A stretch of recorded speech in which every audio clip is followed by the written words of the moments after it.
Xbox shuts down this rumor. The new Xbox will fit in your pocket. Let's discuss. What's up, guys, and welcome back to Xbox Ready, the YouTube channel that is all about Xbox. Today I'm going to be talking about the latest and greatest news going on in the Xbox world, sharing it with you in a fun, entertaining, bite-sized package to make sure that you are Xbox ready. Phil Spencer recently did a couple of interviews, which he had some interesting little nuggets of information, things that you will be interested in if you're an Xbox fan. And after we discuss what Phil Spencer was laying down, I'm going to be talking about some exciting updates coming to our favorite FPS, Halo. So last video I teamed up with Jimmy Champagne like we do when we do the special weekend edition of Xbox Ready. I bring him on to get like the PlayStation perspective. We have a gentleman's conversation about everything going on in the world of Xbox. And one of the things we talked about was these comments that Tim Stewart, the CFO of Xbox, made at this conference he just appeared at, saying that he wants to get Game Pass on as many screens as possible,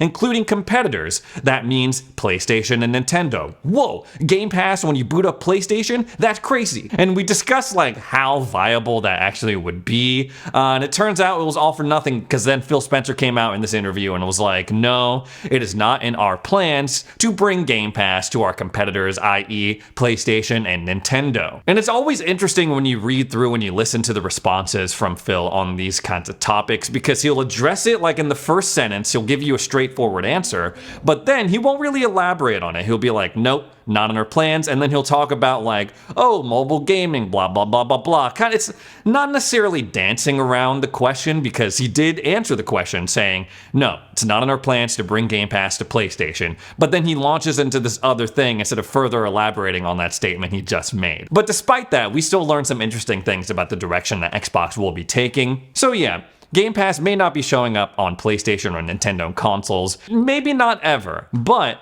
the question then becomes for Phil Spencer, how do we continue to innovate for people who have made the investment in the Xbox brand, for people who've bought our consoles, for people who have subscribed to Game Pass? So instead of saying, hey, how can we bring Game Pass to PlayStation, people who did not invest in our platform, and how do we make Game Pass better for the people who did buy Xboxes, which I think is a great move. And no matter how you feel about Game Pass, you like it, you don't like it, you think it's awesome, you think it's destroying the gaming industry, one of the ways that Xbox apparently plans to continue to innovate the service and the Xbox platform is to continue to invest in it. Phil Spencer said that they invest over $1 billion a year into Game Pass itself. And that is a pretty staggering number. I mean, billion is not even an amount of money that I will ever touch in my lifetime. So thinking about like that's what it takes to keep the Game Pass machine rolling, not only maintaining the service, but also keeping the titles on there, bringing day one titles on there, that is staggering. And I'm sure a bunch of people are going to see that and say, oh, Game Pass, it's a money sink. There's no way that this thing can make money. It's just surviving on the deep pockets of Microsoft. Xbox has confirmed that Game Pass is profitable earlier, like as soon as,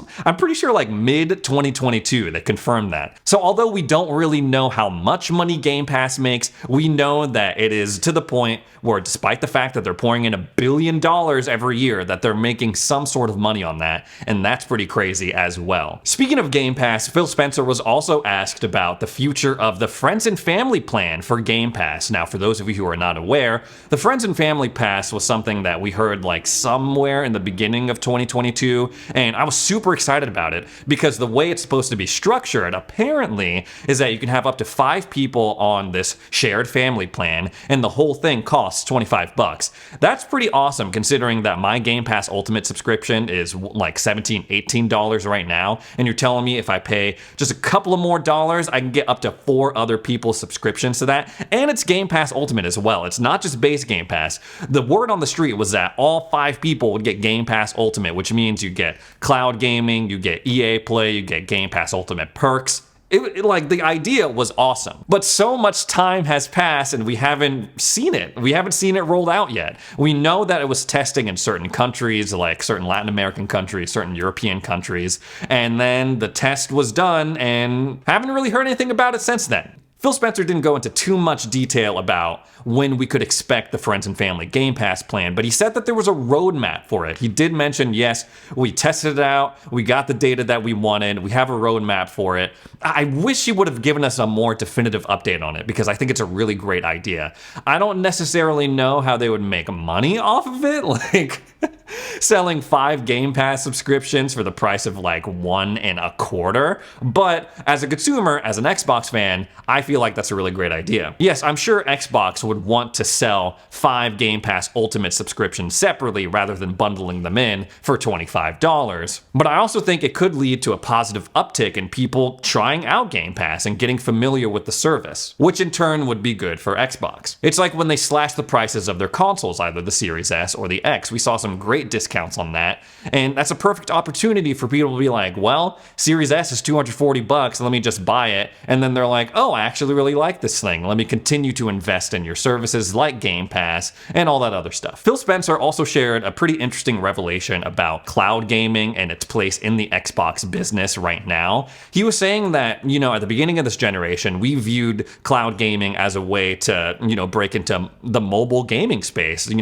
Everyone's going to be using their phones to stream games, and that's what cloud gaming is going to be primarily used for. But apparently, he mentioned that cloud gaming, the majority of people that use it on console, which I feel like is a statement that's going to go under the radar a little bit. Like the headlines are, oh, Xbox spends $1 billion on Game Pass. Oh, no Game Pass on Nintendo or PlayStation. And I'm like, that's an interesting trend. People who are streaming games not doing so on their phones as much as they are on their Xbox consoles. And to me, that statement gives a very important clue onto what Xbox is interested in doing in the future. Because we also know, thanks to Phil Spencer and other Xbox leadership, that they're very, very interested in breaking into the mobile gaming space, which makes sense. They want to reach as many gamers as possible, and the console and PC market is only so large. There's whole populations that game primarily exclusively on their phones. So Xbox and even PlayStation, they're like, how do we reach those gamers that don't have access to a PC, that don't have access to a console setup, that play games on their phones? And again, Xbox thought that was going to be cloud gaming. Oh, people are going to be streaming our games onto their phones. And the data is not necessarily supporting that, other than like a pretty big spike when they teamed up with Fortnite to bring the game back to iPhone. It's been confirmed that Xbox is actively working on a mobile store. They've teamed up with an unnamed partner, so we don't know too many details about it. But this is something that we've been following for at least a year now, because back in 2022, they announced that they were going to have some sort of storefront on mobile, which is described as a next-generation game store which operates across a range of devices, including mobile. And it's not some far-off thing, apparently, because Phil Spencer said that it's not multiple years away, sooner than that. And I'm just so curious as to what this could be, like an Xbox storefront, a Microsoft game storefront. First of all, I don't know how they're going to get this thing on iPhone, on iOS. Because Apple is notorious, and they will openly admit it. They're like, we want people to buy games and play games through our Apple iOS App Store storefront, not through someone else's. So I don't know how they're going to get in on Apple products. Maybe they know something that I don't or we don't. But to me, that's a pretty significant hurdle. And again, what is this store going to look like? Am I going to download an app version of Starfield and be able to play it on my phone? I mean, that'd be impossible, right? It'd have to be a streaming thing. Like, what are the kinds of games that are going to be on the Xbox mobile store? And if this mobile game store takes off, is that going to be Xbox's focus going into the future? They're like, no, the mobile stuff, that's our moneymaker. The console stuff, and whatever. Next up, let's talk Halo. I have been playing Halo Infinite once again with the introduction of Season 5, and I am having a blast. And my friends that I used to play Halo Infinite with back in Season 1, they're coming back too, and they're like, whoa, all these new maps, like, they're really fun. These new game modes, they're really cool. And it just feels good. It's like, yes, they finally got it together and we're having fun playing Halo again. All is right in the world of Xbox, at least for me. If you're having as much fun playing Season 5 as I am, you can rejoice because we're getting another game mode this week. It'll already be out by the time this video goes up, but at the time I'm filming it, it is not out. I'm talking about Firefight King of the Hill mode. Now, for those of you who don't know, all the game modes in Halo Infinite multiplayer, they're PvP based. You're going against other actual people, sometimes bots if there's backfill, but most of the time it's PvP based, person versus person. And for those of you who are not familiar with Firefight, or at least this iteration that's going to be added into the game, it is a co-op PvE experience, which is really cool to have. The way it's going to work is that you're in this arena, this hill, and a bunch of enemies from the campaign that you may be familiar with, grunts, elites, brutes, all those guys will pile in and you gotta fight them off with your buddy. And by all accounts, by people who have played it so far, it is really fun. Craig over at Pure Xbox had this to say: I felt an overwhelming sense of joy diving into a new firefight experience in 2023. Firefight fits perfectly into Halo Infinite as another casual outlet for players who love the campaign but don't really care for the sweaty PvP lobbies. I can't wait to see where they go with Firefight and in Halo Infinite. You love to see it, man. You love to see these things being added to this game that people were just like crapping all over for years and for seasons, for good reason too. I do have one complaint though. The other day I was playing Halo Infinite with friends. One was actually with me in my apartment and we were playing with our friend who was online. He lives somewhere else. And I was like, this will be easy because I know that you can play multiplayer split screen. Like you can have someone with you and then you queue up for matchmaking. But I've been playing Halo Infinite on PC because I've been trying to get good with mouse and keyboard. So I was like, I know I can do it on console. Surely I can do it on PC. No, you can't. You can't play Halo Infinite split screen multiplayer on PC. You can on console, but not on PC. It makes no sense. So I had to download it back on my Xbox and then wait for it to be done, which I have a direct like Ethernet connection, so it wasn't that long, I guess, but it makes no sense. Like the features that are supported on console, not supported on PC, there's always something. And of course nowadays it's like you can't have a guest profile jumping in with you on multiplayer. You gotta have your own separate profile. They gotta sign up with like another Xbox account. Like what happened? Why is it so hard to play split screen multiplayer games now? I feel like we're going backwards on that front. That's my only complaint about Halo Infinite though this season.